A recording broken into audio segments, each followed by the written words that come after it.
अस्पताल की उस सर्द और भारी हवा में एक हलचल हुई। आईसीयू के बाहर खड़ी नर्स ने अचानक डॉक्टर को इशारा किया, डॉक्टर साहब, पेशेंट को होश आ गया है। डॉक्टर दौड़कर अंदर गए और उनके पीछे पीछे सूरज भी भागा। यह वही सूरज था जो अभी कुछ समय पहले शादी के मंडप में बैठा था, लेकिन जब उसे खबर मिली कि उसके पिता और ईशा दोनों की जान खतरे में है, तो उसने बिना एक पल गंवाए फेरे अधूरे छोड़ दिए और सीधा अस्पताल की ओर भागा।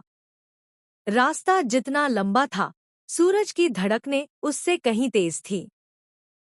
उसके कानों में सिर्फ एक ही बात गूंज रही थी, ईशा। अस्पताल पहुंचते ही डॉक्टर ने राहत भरी सांस ली और बताया कि सूरज के पापा अब खतरे से बाहर हैं।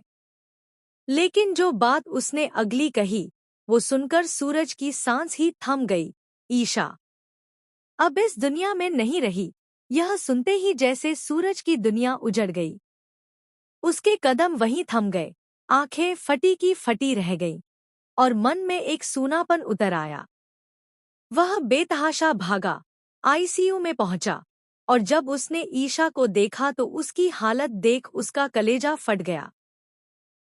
ईशा के चेहरे पर शांत मुस्कान थी, जैसे कोई गहरी नींद में हो, लेकिन उस मुस्कान में अब सांसें नहीं थी। सूरज कांपते हाथों से उसके पास गया, उसकी हथेली थामी।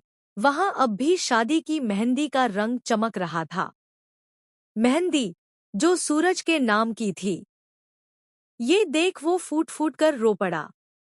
उसकी रुलाई अस्पताल की दीवारों को हिला रही थी। ईशा, वापस आ जाओ।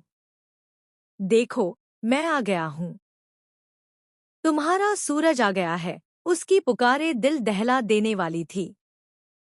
डॉक्टरों और नर्सों की आंखें भी नम हो गईं।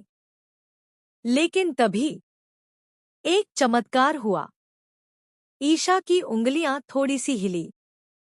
उसकी छाती में एक हल्का कंपन हुआ। मॉनिटर पर दिल की धड़कन की एक हल्की सी रेखा उभरने लगी।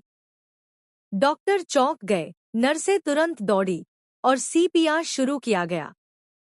सूरज वहीं खड़ा रोते हुए बस एक ही बात कह रहा था, तुम मुझसे वादा करके गई थी ना कि कभी छोड़ोगी नहीं। अब तुम कैसे जा सकती हो? कुछ पल बाद डॉक्टरों ने राहत की सांस ली। ईशा की धड़कनें वापस आ गई हैं। सूरज ने खुद को संभाला और भगवान का शुक्र अदा किया। उसे अब एहसास हो गया था कि ईशा उसकी जिंदगी की सबसे अहम हिस्सा है और उसे खोने का ख्याल ही उसकी रूह कंपा देता है। ईशा को फिर से एडमिट किया गया और धीरे धीरे वो होश में आने लगी। जब उसने अपनी आंखें खोली तो सबसे पहले जिस चेहरे को उसने देखा वो सूरज का था। उसकी आंखों में आंसू थे, पर इस बार वो आंसू डर के नहीं, मोहब्बत के थे। सूरज ने उसका हाथ थामा और कहा, अब मैं तुम्हें कभी अकेला नहीं छोड़ूंगा। ईशा की आंखों से भी आंसू बहने लगे। वो शब्दों में कुछ नहीं कह पाई, लेकिन उसकी आंखों ने सब बयां कर दिया। सूरज ने उसे अपने सीने से लगा लिया और पहली बार, बिना किसी डर या संकोच के, खुलकर कहा, तुम ही मेरी असली पत्नी हो और तुम्हारे बिना मैं अधूरा हूं।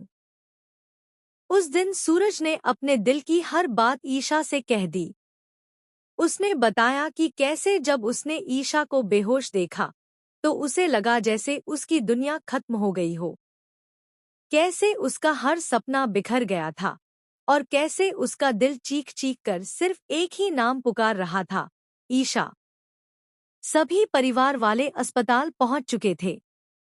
सूरज के पापा, जो अब ठीक थे, उन्होंने सूरज की तरफ देखकर मुस्कुराकर सिर हिलाया, जैसे कह रहे हों, अब और देर मत कर। तभी सूरज ने जेब से सिंदूर की डिब्बी निकाली, वही सिंदूर जो उसने मंडप में ईशा के लिए लाया था।